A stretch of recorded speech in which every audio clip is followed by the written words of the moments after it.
So I was at the team, and we were doing missions, and we were going after some real big bad dudes. And I have a ton of those stories, but I only tell like 2 of them. But this one story is important because it's who I am. So we're going to this house, we're doing the clearing, we're walking through, and we're doing all the stuff, and we're doing it real quiet because we haven't gone hot yet. So it's all like the cover, shh. We're just going through it super quiet.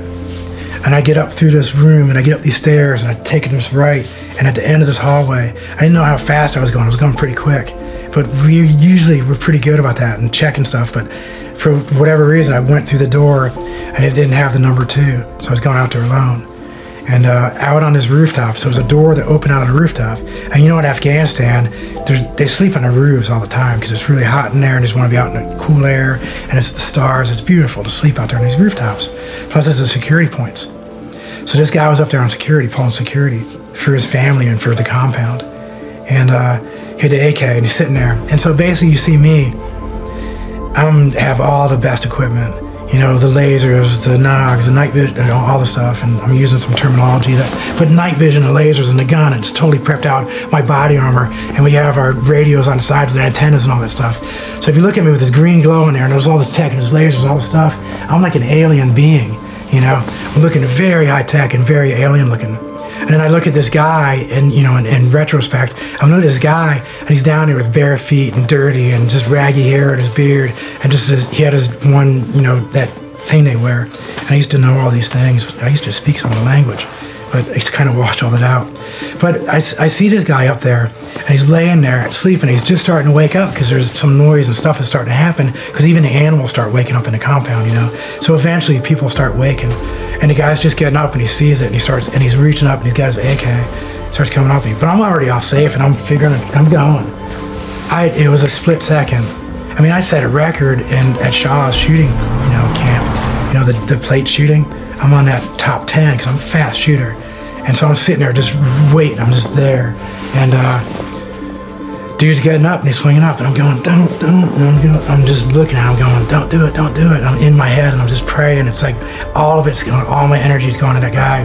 Drop it. And it's like such a close. And if he was just like this much further with that barrel, and I was just like watching all of it. Why was I doing that? No rules of engagement. I could have taken him right when I walked out on there because he was up there in security and had a gun next to him. Done. But I didn't. I was going towards him. I was still walking towards him, closing the distance. And then the guy just like right there, he goes, and he drops it because he saw it. So it's alien versus caveman. And I'm sitting there for about whatever seconds it took me walking towards this caveman as an alien. Different language, different religion, different culture, different everything. Super high tech, and this guy with dirt. Why was I doing that? For seconds, I was walking towards this guy. Didn't shoot. I could have. I was allowed to. Should have. I actually got in trouble because there was guys on other rooftops, and there was other stuff going on in the compound. And one guy, and I can't remember who it was. I could if I really thought about it. But he saw what was going on my rooftop. He saw across because it was only maybe as wide as this room, and it's not huge distances. So he saw what was going on over there. He saw it. And when we got done with the whole thing, and the guy was cuffed, because basically he dropped a gun, and I kicked it away, and I cuffed him up against the wall. And because I did all the interrogations. So because I was ASOT type guy, and I did all that stuff. So I was also the interrogator. So I'm talking to this guy through my terp. And because I was like that agency ASOT guy, I always had a terp, because I was always doing this stuff. So he's my terp. And so interpreter. So he was the guy that did all the local Pashto, and I spoke some of it, but not all of it. He, I don't even speak very much at all. It's like team guy, you know, hands up, and where's the bomb, and this stupid stuff. But I was talking to him, and he just seemed like a pretty good dude. This is after all the action, after everything was done, and everything's. So I'm just talking to him, and I'm getting intel, and I'm trying to work with him, and he didn't know anything. And the guy was like, he was not anybody we'd ever want. And I was like, just leave this guy.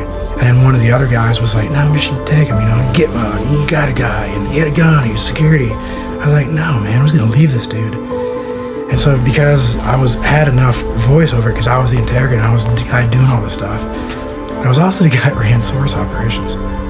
So I was the field officer, you know, I was a recruiter, you know, and so I told them we need to leave this guy, and they did. And so we took off, and I, you know, it was good, done. You spared his life. Spared his life.